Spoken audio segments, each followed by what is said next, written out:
Welcome to the Light and Shadow podcast. I am a Grey, quantum informed spiritual mentor, founder of the Ethereus Academy, and creator of the Alchemical Pattern-to-Healing Framework. I work at the threshold where insight alone stops working and real transformation begins. This is the space for the spiritually aware who are ready to go deeper than healing has taken them. I want to ask you something personal. When was the last time someone asked you how you really were and you told them the truth?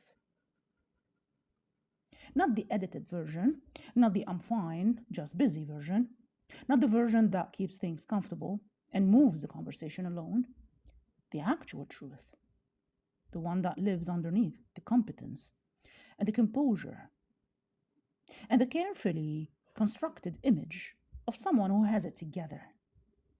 When did you last let someone see that? If you're struggling to remember, this episode is for you.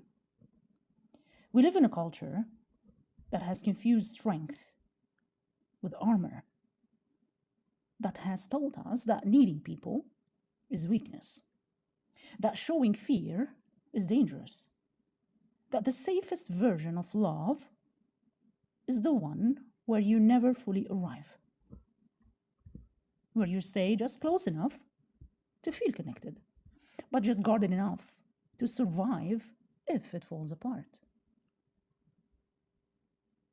And we wonder why our relationships feel hollow, why even the good ones feel like they are missing something, why we can be in a relationship with someone for years and still feel fundamentally unknown.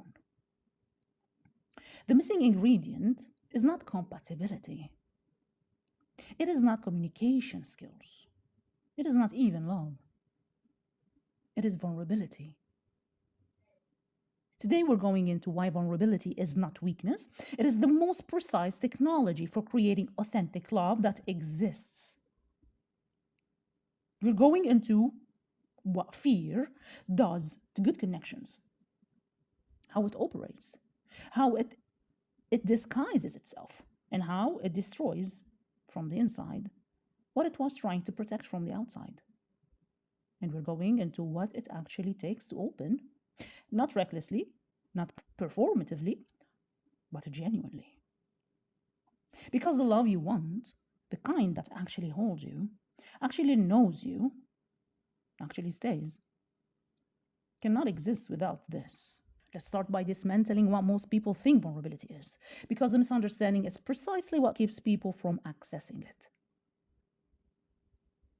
Now, what vulnerability is not?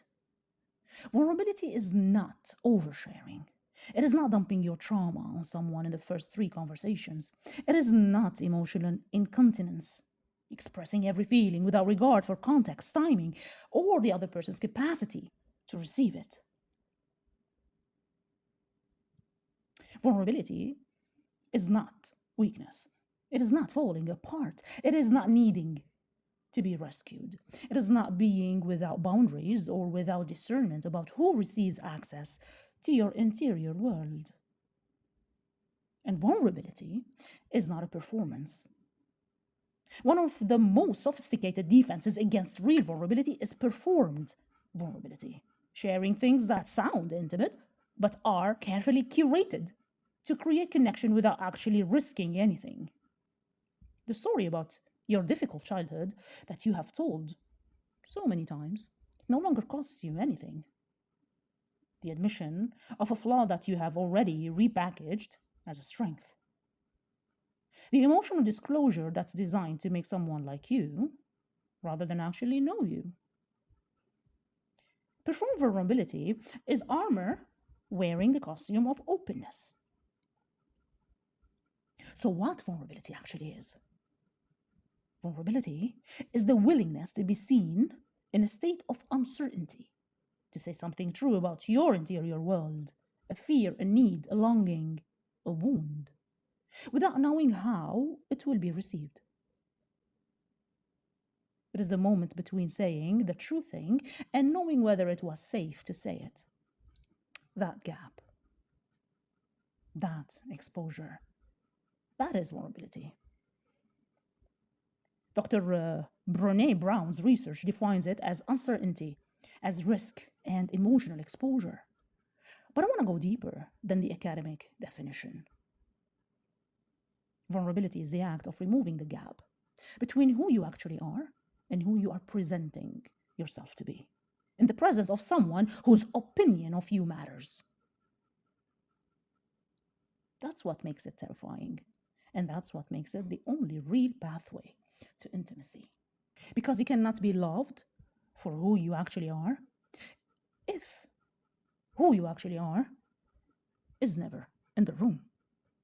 From a quantum perspective, from the framework I work in, every human being is an energetic field, and that field is in constant communication with other fields.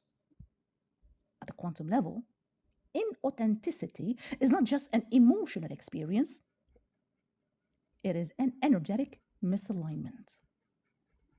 When you present a constructed version of yourself, your field and your presentation are not coherent. The person you're with feels it, not necessarily consciously, but in the subtle register where something feels slightly off, slightly too smooth, slightly like a connection is almost happening but not quite landing. Real vulnerability creates energetic coherence. When what you feel, what you think, and what you express are aligned, your field becomes coherent, and coherent fields resonate. That resonance is what people mean when they say a connection feels real. The love you have been wanting is not looking for your best version, it is looking for your coherent one. Now let's talk about the mechanism. Why vulnerability specifically is what creates deep, lasting, authentic bonds. Intimacy, real intimacy, is built through a specific cycle. One person discloses something true and vulnerable. The other person receives it with care and reciprocates with their own disclosure. The first person feels safe and goes a little deeper. The cycle continues. Over time, each person has shared increasingly real parts of themselves, and each has been received, not rejected. The result is not just closeness, it is the experience of being known, and being known, truly known, in your fears and your contradictions and your unresolved places, and loved anyway. That is the most profound human experience available. But the cycle requires someone to go first. Someone has to take the first risk. Someone has to say the true thing before they know if it's safe. That first disclosure is the most powerful act in any relationship. Not the grand gesture, not the expensive gift, not the perfect date, the moment when someone says something true that costs them something. And the other person says, I see you. I'm still here. Trust is not built through consistency of behavior alone, though that matters. Very much so. Trust is built through witnessed vulnerability.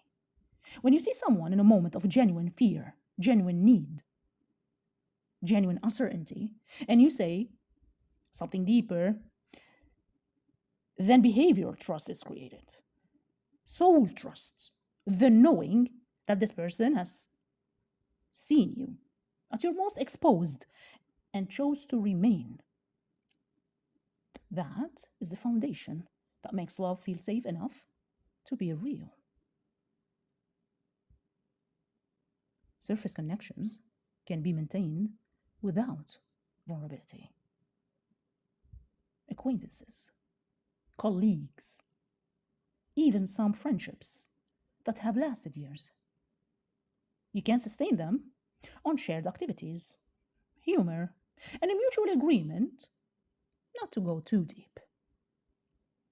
But those connections plateau. They reach a ceiling of intimacy that cannot be broken without vulnerability. Every relationship has a depth ceiling determined by the level of vulnerability both people are willing to bring. The couples who have been together 20 years and still feel deeply connected, they have a practice of continuous vulnerability. Not dramatic revelation, but the ongoing willingness to say what's actually true. I am scared. I need you. I feel hurt by that. I don't know what I'm doing, or I still choose you, even in my uncertainty. That is the practice. That's what keeps love alive. Now, here's a paradox that most people miss. Vulnerability is not the opposite of strength. It is actually the expression of it. It takes far more courage to say, I am afraid of losing you, than to go emotionally cold and pretend you don't care.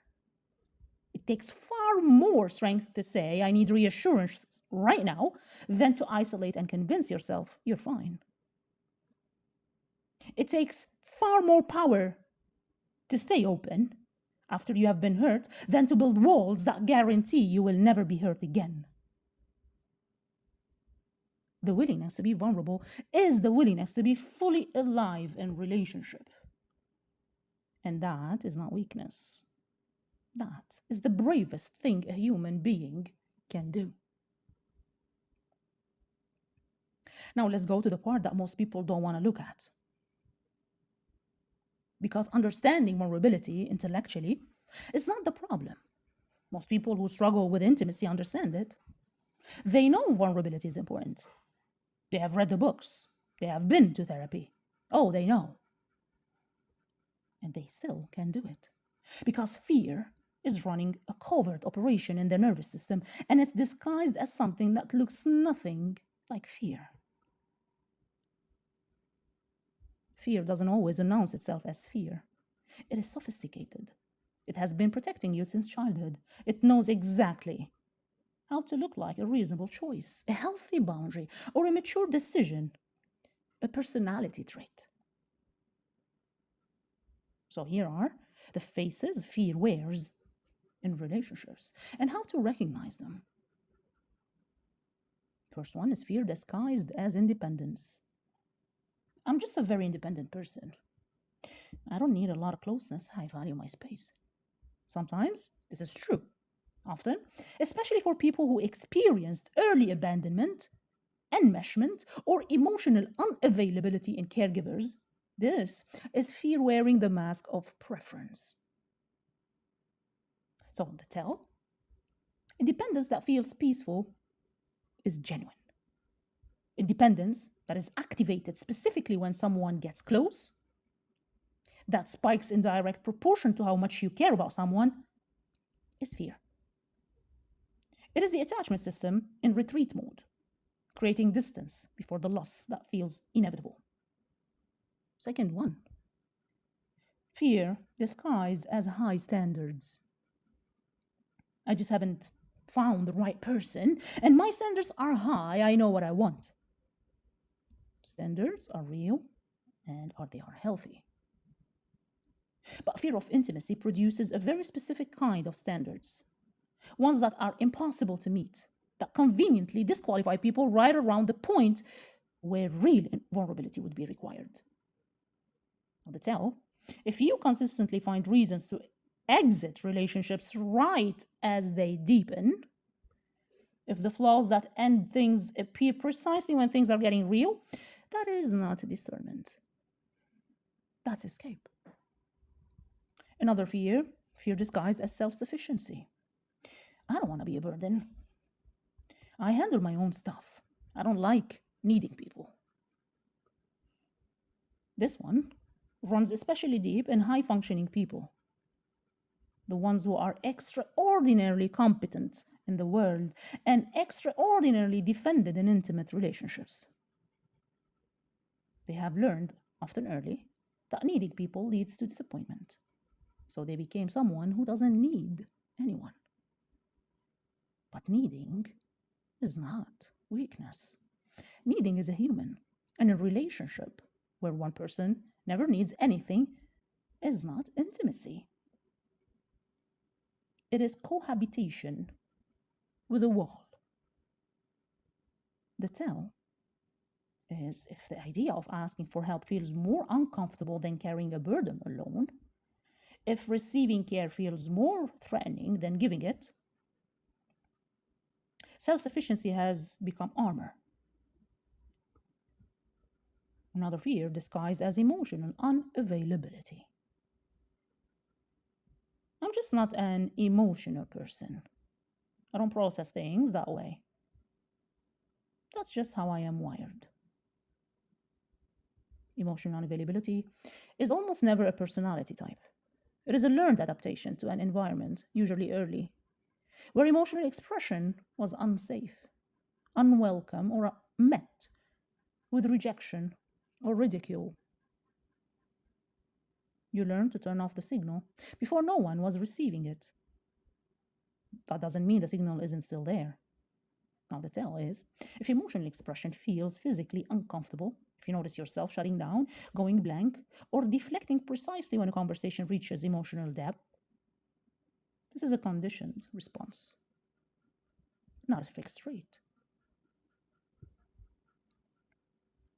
Now, fear disguised as protecting the other person. Oh, I don't share what I'm going through because I don't want to worry them or I don't want to be too much. This is one of the most insidious disguises because it genuinely sounds like love. I'm protecting them. I don't want to burden them. But what this actually communicates to the other person, even if they never consciously identify it, is I don't trust you enough to let you in. I don't believe you can handle me. I don't believe this relationship can hold what I actually am. The person you love cannot show up for a version of you that does not exist. And when you hide what you are going through to protect them, you are stealing from both of you. From them, the chance to love you fully, and from yourself, the experience of being fully loved. Now, there's fear disguised as waiting for the right moment. When things settle down, I'll open up more. When I feel safer, I'll let them in. When I know it's serious, I'll be more vulnerable. This is fear using time as its accomplice.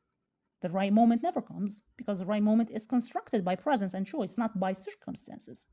So the tell is, if you have been in a relationship for months or years and are still waiting to feel safe enough to be real, the safety you are waiting for cannot arrive from the outside.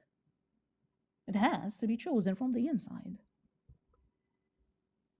Now let's be specific about the destruction, because this is where it gets painful and where the most important recognition lives. Fear-based relating erodes connection slowly, not dramatically, not in a single event, but in the accumulation of moments where the true thing was not said, the real need was not expressed, the actual fear was not shared. Over time, the relationship becomes a performance. Both people are showing up consistently, showing up kindly, just showing up, but not actually arriving. And they feel it. They feel the glass between them. They feel that despite all the time spent together, something essential is not connecting. This is the relationship that looks fine from the outside and feels hollow from the inside. Now, here's the most devastating thing that fear does in relationships. It creates the exact outcome it's trying to prevent. You fear abandonment, so you keep people at a distance, never fully arriving, never fully committing, because if they leave it will hurt less.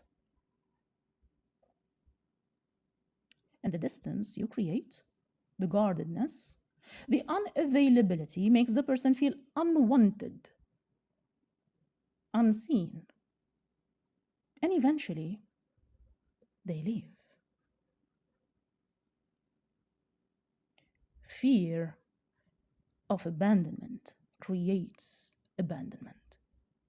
You fear rejection, so you never say what you actually need, never ask for what you actually want, never reveal what you actually feel.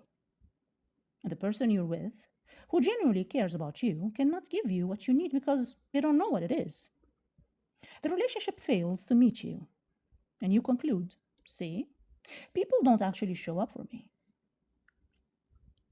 Therefore, fear of rejection creates rejection. You fear engulfment, being consumed, losing yourself in relationship. So you stay emotionally unavailable, one foot out, always out the door, never fully present. And the person who loves you, starving for real connection, pursues harder, which makes you retreat further, which makes them pursue harder. Fear of engulfment creates the very dynamic that feels most suffocating. And this is the cruelest function of relational fear. It is self-confirming. Every defense mechanism that fear builds to protect you from pain ends up generating the pain it was built to prevent. When you consistently override the impulse toward vulnerability, when you feel the urge to say the true thing and suppress it, feel the need for closeness and push it down, feel the fear and perform confidence instead, something happens neurologically. The impulse gets quieter. The feeling gets more distant. The awareness of what you are actually feeling becomes less accessible. This is the person who, when asked how they feel, genuinely doesn't know. Not because they're not feeling, but because decades of suppressing the signal have created static where there used to be clarity. Emotional numbness is not the absence of feeling. It is the long-term consequence of not allowing feeling. And in relationship, a non-partner is not a safe partner. They are an inaccessible one. The most well-intentioned, caring person cannot connect with someone who is not present to their own interior world.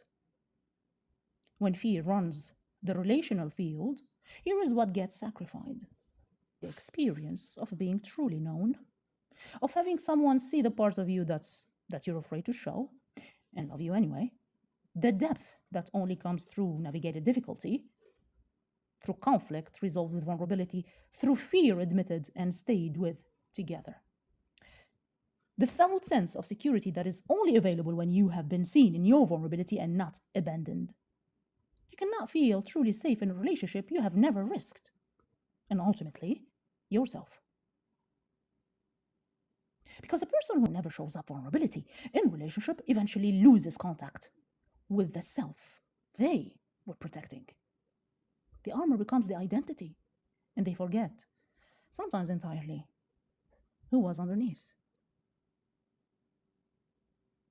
So how do you actually do this?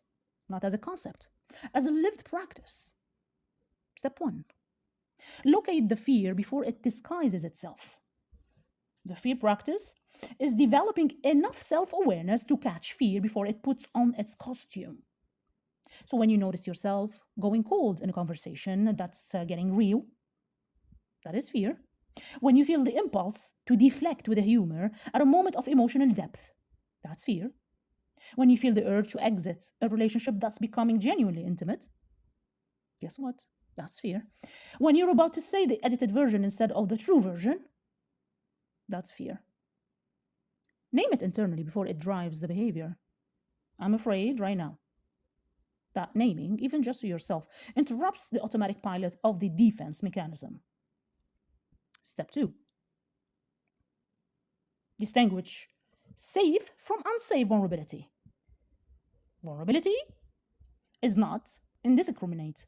Not everyone has earned access to your interior world. Not every moment is the right moment. Not every relationship has the reciprocity required to hold what you bring. Discernment is not the same as fear. Fear disguises itself as discernment. For example, I don't feel safe enough can be genuine assessment or fear-based avoidance. The difference is safe people who are consistently showing up for you should be getting more access over time, not less. If you have been with someone for a year and they're getting less of you than they did in month one, that is not discernment. That is retreat. Step 3. Say the smaller true thing first. Vulnerability is not an all or nothing event. No, you don't open by revealing your deepest wound in a single conversation. You open in increments. Say the slightly true thing than you usually would. For example, I'm actually feeling more anxious about this than I am letting on. Or I care about this more than I have been showing. Or I was hurt by that and I have not said that. Each small disclosure that is received safely expand your capacity and your willingness to go deeper. You are essentially updating the old data. The data that said vulnerability leads to rejection or abandonment with a new evidence. Step 4. Stay with the discomfort. Vulnerability is uncomfortable.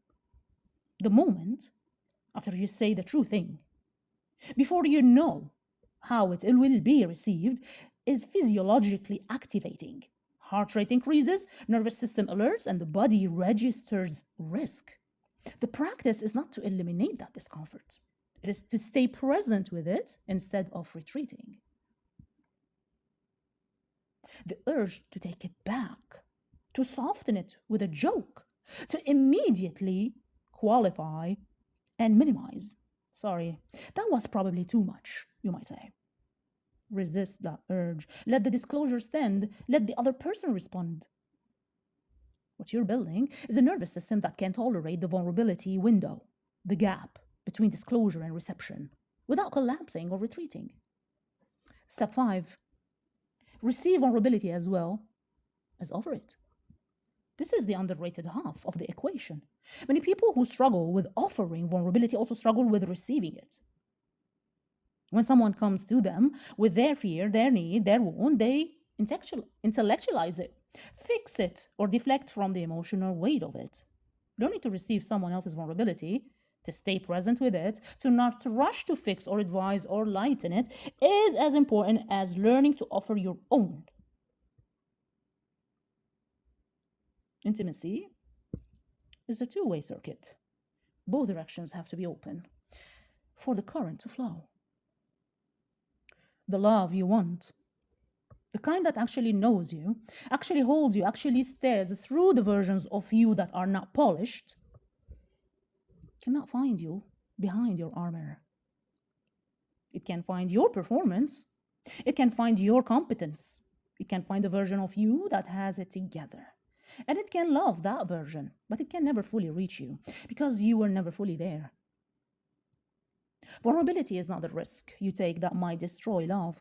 It is the only path through which real love can arrive. The fear makes sense.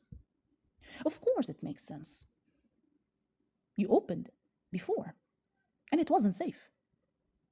You showed the true thing, and it was used against you, or ignored, or met with discomfort that made you feel like too much. The armor was built for a reason. It protected you when protection was necessary. But armor cannot tell time. It doesn't know that you're no longer in the situation that created it. It just keeps doing its job, keeping things out, including the very connection you have been wanting. The work is not to tear the armor down recklessly. No, it is to make a conscious choice with the right person in the right moment to take one piece of it off. Say the slightly truer thing. Stay with the discomfort. Let yourself be seen in the uncertainty and notice what happens when real vulnerability meets a person who is genuinely capable of receiving it. That experience of being known and loved in the same moment is what rewires everything. It updates the old data. It tells the nervous system it is safe to be real here. And slowly, incrementally, the armor becomes optional rather than automatic. This is when love changes, not because you found a different person, not because circumstances changed, but because you finally showed up all the way and discovered that the thing you were most afraid of was not destruction, it was home. If you're recognizing the patterns in this episode, if you can see the fear operating in your own connections and you're ready to do the deeper work of actually dismantling it, this is exactly where we do it in the Alchemical Pattern-to-Healing Framework. My private mentorship and coaching is in the link in the show notes below. Until next time.